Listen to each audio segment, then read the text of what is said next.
ముందుగా మీడియా మిత్రులకు నా యొక్క నమస్కారం. ఈరోజు ఈ 2 రోజుల నుంచి ఏదైతే అసెంబ్లీ సమావేశాలు జరుగుతున్న శ్వేతపత్రం ఉందో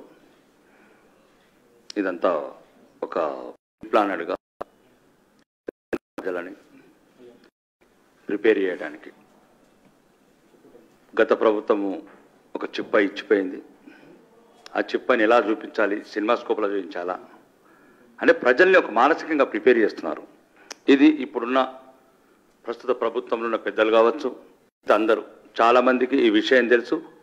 గత ప్రభుత్వము మాజీ ముఖ్యమంత్రి తుగ్లక్ పరిపాలన చేసిన ముఖ్యమంత్రి గారు తెలంగాణని కోలుకొని దెబ్బ భవిష్యత్ తరాలని సుమారు నిన్న 2 దాంట్లో భద్రాద్రి యాదాద్రి దాంట్లోనే అంటే ఎటువంటి టెక్నాలజీ, అవుట్డేటెడ్ టెక్నాలజీ ఎలా అయితే మనం స్క్రాప్లో పడేసే టెక్నాలజీతో తీసుకొని భద్రాద్రిలో 3,500 కోట్లు ఎక్స్ట్రా, మళ్ళీ అది ఈరోజు పనికిరాదు. అది రెండోది యాదాద్రిలో సుమారు 10,000 కోట్లు, మళ్ళీ 30 సంవత్సరాల వరకు every year 800 crores for coal, 24,000 కోట్లు. అంటే మొత్తం అందరికీ అన్నీ తెలుసు. ఈరోజు దగాపడ్డదంతా తెలంగాణ ప్రజలు, తెలంగాణ యువత. దయచేసి ఈ ఆటలన్నీ కట్టిపెట్టండి.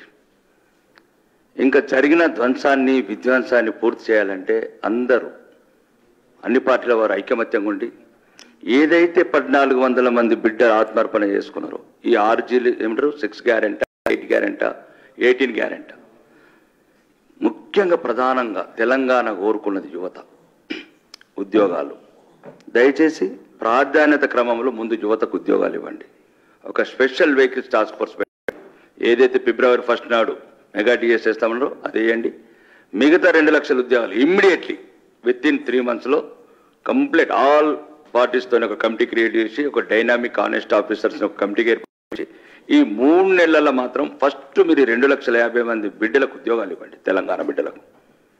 రెండోది 10 సంవత్సరాల నుంచి ఒక పేదవాడికి ఇల్లు కట్టకుండా, మా ఉదాహరణకు మా నియోజకవర్గంలో ఇంతవరకు 80 ఏళ్ళకి ఇల్లు కట్టలేదు, ఒక పెన్షన్ ఇవ్వలేదు, ఒక రేషన్ కార్డు ఇవ్వలేదు, ఒక టీచర్ని రిక్రూట్మెంట్ చేయలేదు, ఒక స్కూల్ని రిపేర్ చేయలేదు. అన్ని వ్యవస్థలు ధ్వంసం చేశారు. విద్య, వైద్యం, ఉపాధి అన్ని వ్యవస్థల్ని.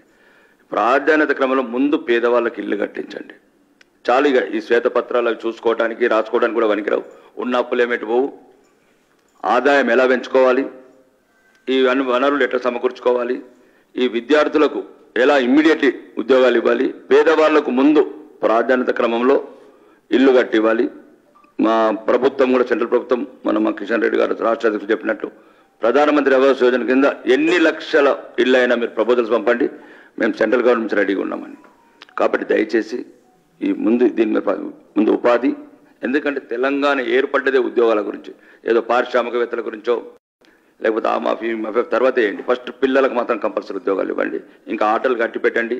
ఇంకా అన్నగారు అన్నీ చెప్పారు కాబట్టి దయచేసి రాష్ట్ర ప్రభుత్వానికి నా యొక్క ప్రత్యేక రిక్వెస్ట్ ఏంటంటే ఈ పిల్లలు రోజు రోజుకు నిరాశ చెందుతున్నారు. యువతనే దేశ భవిష్యత్తు. ప్రవళిక లాంటి సంఘటనలు, ప్రవీణ్ నాయక్ సంఘటనలు ఇంకా పునరావృతం కాకూడదు రాష్ట్రంలో.